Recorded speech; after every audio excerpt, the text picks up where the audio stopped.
Hey guys, Dr. Arland here out at Harvest Hills Ranch, and today we are going to show you how we prep the beds for the cucumbers that Leah uses to make pickles with. And we have to fight nature once in a while, so we just found out that this nice new tarp that we've got down, and I'll explain that in just a second, already has a hole punched in it, and we think that ants are the reason for that. So always working against nature to some degree. Nonetheless, we are going to share with you, like I said, how we get these cucumbers growing and how we can do that where we don't have to put any type of herbicides or pesticides down anything. So you'll see we've got this tarp here. Maybe a couple of weeks ago, I prepped this land up, got the soil under this soft, and as you can see, we've got grass around it.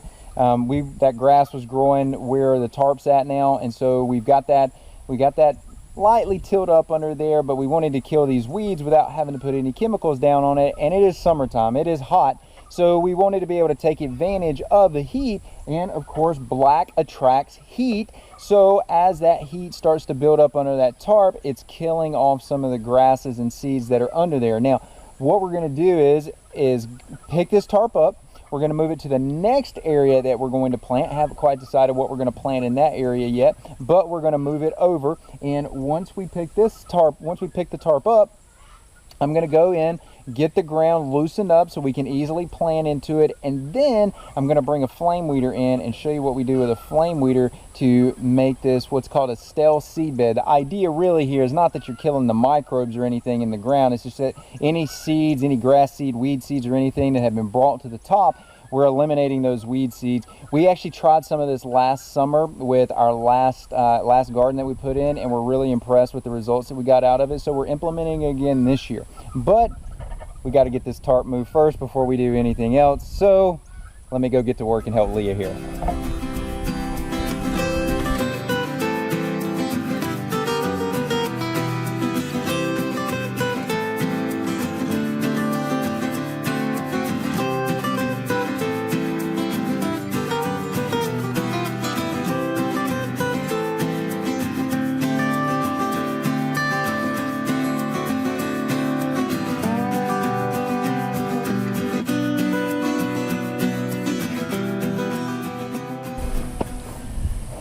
All right, so we got these tarps moved. We're tarping down the area for the next crop. Probably going to be some squash, so you guys should be looking for that around the end of August is hopefully when we're going to be able to have some of those to you. Maybe early September, but somewhere in that time frame. Let me take you over here and show you just how efficient this was. This was down for about 2 weeks, and what I want to show you is how good of a job it did of killing the grass. This looks honestly as good as if someone had put a chemical down on it to get rid of the grass. Obviously we didn't do that. We just used the heat from the sun and this tarp to do it. So let me take you over here and show you these.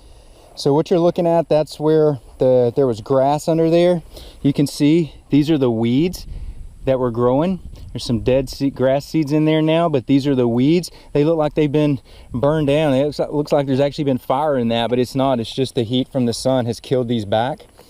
And so now I'm gonna come in and loosen this ground up again. It's already pretty loose. We're gonna loosen it up again, and the nice thing is it's been raining, but this ground is actually dry on top, so it's going to allow me to come in here and work this a little bit so we're not fighting wet soil trying to get these plants going here.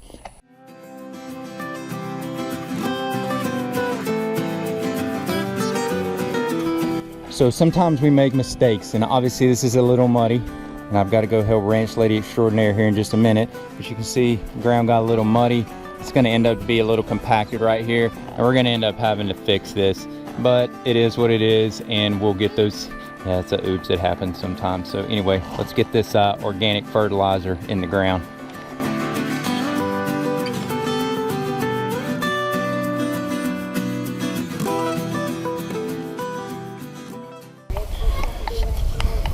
Okay, so we just got the organic fertilizer down, and now part of the reason we put that organic fertilizer down is not just because it has nutrients in it, but that's a good reason, but we also put it down because it has fungus and different types of fungus in there that are going to help bring those nutrients into the plant. As the plant starts to grow, the plant's going to reach out, it's going to interact with these fungus, and those fungus are going to help transfer those nutrients into the plant so they can have that symbiotic relationship, commensal relationship there with each other where they both benefit.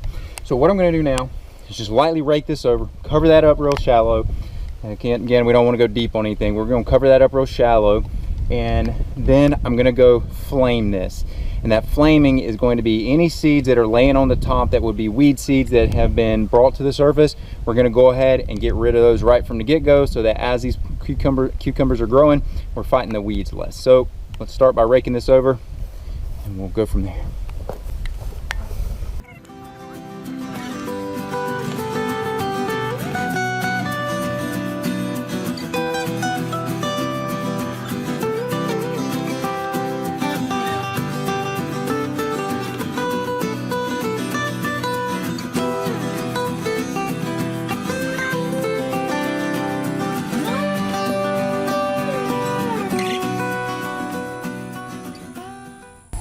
All right, guys, A to Z, that was planting cucumbers. So we're gonna take a little break here, enjoy a little mineral water, carbonated mineral water, some Topo Chico, and a little Perrier.